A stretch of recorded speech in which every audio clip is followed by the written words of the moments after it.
Sir साहब मेरा ख्याल है आज छठा और आखिरी हिस्सा। जी कोशिश करते हैं आज ये खत्म हो जाए बात। जी इंशाल्लाह। हालांकि ईमानदारी का तो मजा तो इतना आ रहा है कि लगता है अभी तो पार्टी शुरू हुई है। तो बातें हो रही थी इदारों में ट्रेनिंग की, इदारों में एम्प्लॉइज की ग्रूमिंग की।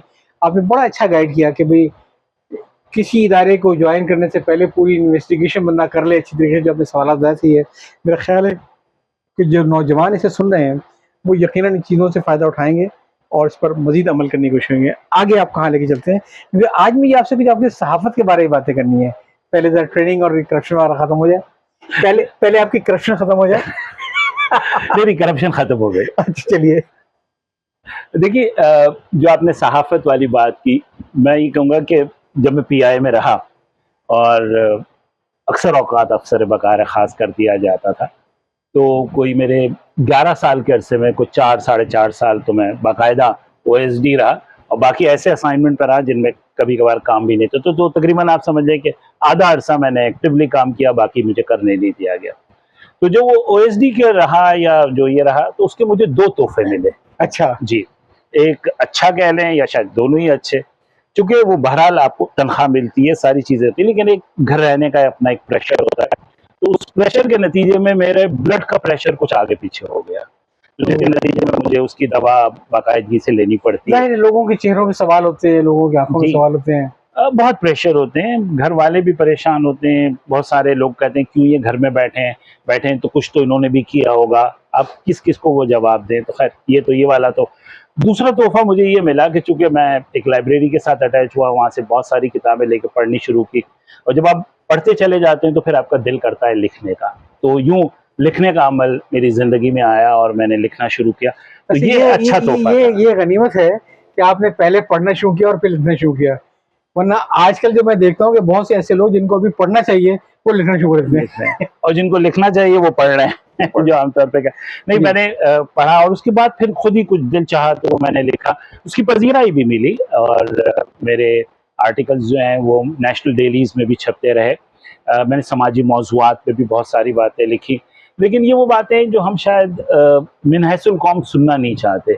मतलब आप यूँ समझ लीजिए कि एक कहानी हम सब ने बचपन में पढ़ी थी और हमें लगा कि कौन ऐसा अहमक हो सकता है जो ये करे। वो हम सब ने स्कूल के दौर में ये कहानी पढ़ी हुई है कि एक साहब एक दरख्त की शाख पर बैठे थे और उसी को काट रहे थे। तो एक साहब गुजरे, उन्होंने कहा भाई मत करो गिर जाओगे।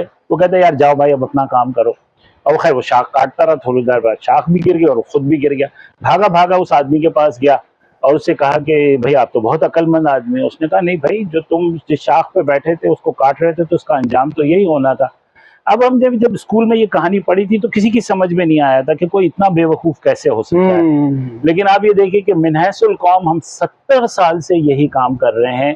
हम पाकिस्तान में रह रहे हैं और उसको काटे चले जा रहे हैं और ये उम्मीद कर रहे हैं कि ये शाख नहीं गिरेगी।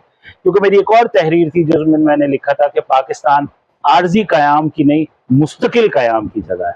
असल चीज वही है। जी, तो जब आपकी मुस्तकिल क़याम की जगह होती है, आप उसके साथ अपने तमाम मफ़ादात, अपना तमाम मुस्तक़बिल वाबस्ता कर लेते हैं और जब आप अपना तमाम मफ़ादात और मुस्तक़बिल वाबस्ता करते हैं, तो फिर उसकी फ़लाह व बहबूद के लिए काम करते हैं। ये जज़्बा आज बदकिस्मती से हमारी कौम में, हमारे रहनुमाओं में नापैद हो रहा है। अब हम रियासत का नहीं सोचते हैं, अब हम अपने अपने लीडरों के बारे में सोचते हैं, अपनी अपनी पार्टी के बारे में सोचते हैं, अपने अपने इन्फ्लुएंशियल ग्रुप्स जो हैं उसके बारे में सोचते हैं, लेकिन रियासत के बारे में हम ज़रा कम कम सोचते हैं। जी दुरुस्त, बिल्कुल आप सही फरमा रहे हैं। बल्कि मैं एक मज़े की बात आपको बताऊँ, पाकिस्तान का एक बड़ा मोतबर इदारा है school of public policy making. ये इधर लाहौर में अपर माल पे ये इंस्टीट्यूट है और यहाँ सीनियर ब्यूरोक्रेट को ट्रेन किया जाता है। जब ग्रुप 20 से ग्रुप 21 में या जी जी। जब आप इसमें जाते हैं, तो जब डॉक्टर हाशिम पोपलजई यहाँ के इंचार्ज थे, बाद में वो सेक्रेटरी फूड भी रहे, तो उन्होंने एक दफ़ा मुझे मदऊ किया था और मुझे कहा था कि मैं वहाँ आऊँ और वो खैर पीआई के प्राइवेटाइजेशन के हवाले से बात करना चाह रहे थे। मैंने तो उस पे तो ज़रा, चूँकि ये सियासी हो जाता है मामला, मैंने उस पर बात नहीं की थी। तो मैंने जिस बात से अपनी गुफ्तगू का आगाज़ किया था, मैं आज वो आपके तवस्सुस से यहाँ दोहराना चाहूँगा और उस पे थोड़ी-सी बात। मैंने वहाँ जाके जब बातचीत हुई, इसमें डॉक्टर कैसर बंगाली भी थे वहाँ पे, ज़ुबैर साहब थे जो बाद में गवर्नर सिंध रहे, उस वक़्त वो प्राइवेटाइजेशन के कमीशन के हेड थे, वो एक स्पीकर थे, एक और साहब थे जो नेशन में लिखते हैं, मन्नू करके उनका कुछ नाम था, और एक मैं था। तो मैंने अपनी गुफ्तगू का आगाज इससे किया कि जेनु राजा व्यापारी उन्हीं प्रजा भिखारी।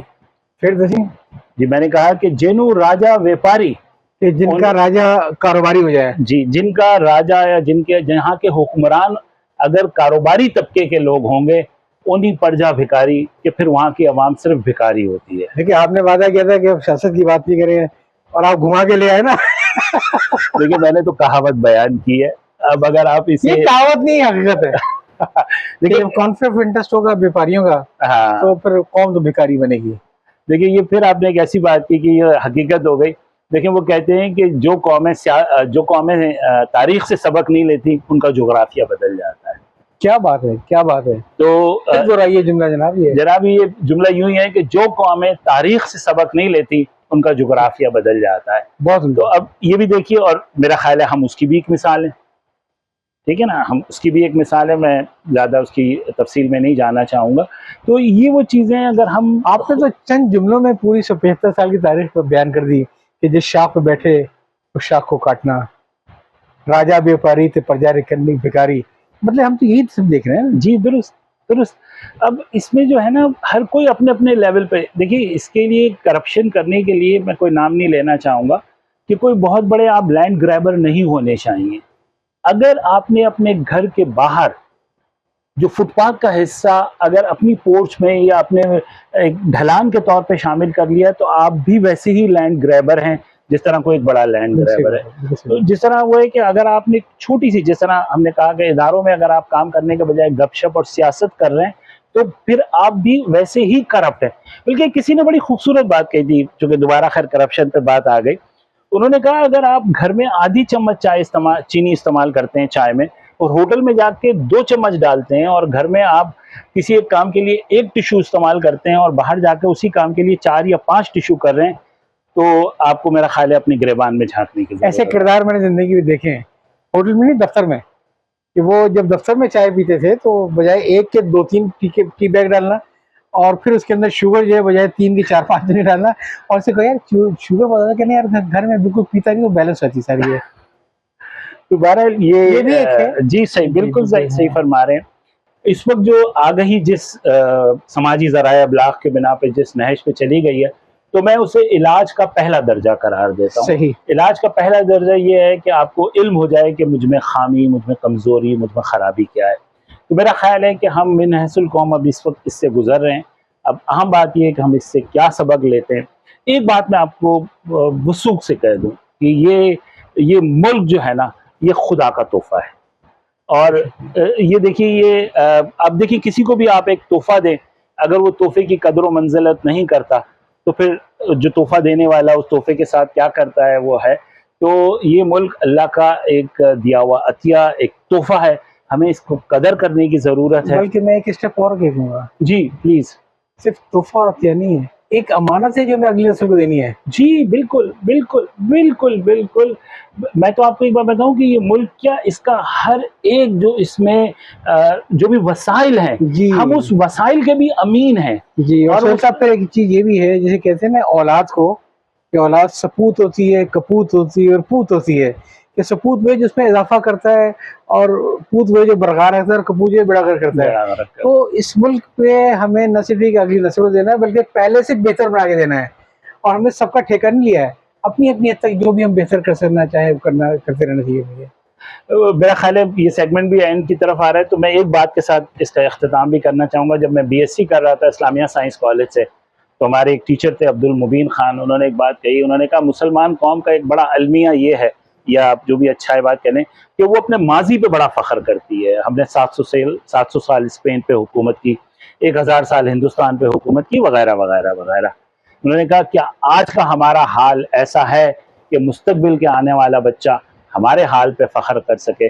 अगर ऐसा नहीं है तो मेरा ख्याल है हमें अपनी गिरेबान में झांकने की ज़रूरत है, हमें अपने अतवार ठीक करने की ज़रूरत है, ताकि आने वाली नस्ल जो है वो इसी तरह हमारे माजी पे भी फ़ख्र करे जिस तरह हमने अपनी गुज़िश्ता नस्ल पे फ़ख्र किया। आज का हाल तो ऐसा नहीं है। दुरुस्त। आज का हाल तो ऐसा नहीं है, दुरुस्त। और कोई और आगे ठीक करेगा नहीं। देखिए मेरा ख्याल है कि जिस तरह वो गालिब का शेर है ना, कि वो चेहरे पे गर्द थी और मैं आईना साफ करता रहा। ओए होए होए, चेहरे बिगड़ थी और मैं आईना साफ करता रहा।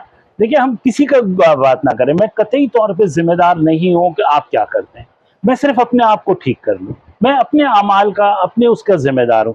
हर कोई अगर अपने आप को ठीक कर ले, मेरा ख्याल है सब ठीक हो जाएगा। देखिए चलिए, कंक्लूड आप करेंगे, लेकिन अपने पार्ट में कंक्लूड करते मैं एक बात कहूंगा कि मैं अक्सर ये अपने दोस्तों से कहता हूँ कि 75 साल से हम ये देखते आ रहे हैं कि हर आदमी ये चाहता है कि दूसरा एक अच्छा मुसलमान हो जाए, दूसरा एक अच्छा पाकिस्तानी हो जाए, और दूसरा एक अच्छा इंसान हो जाए।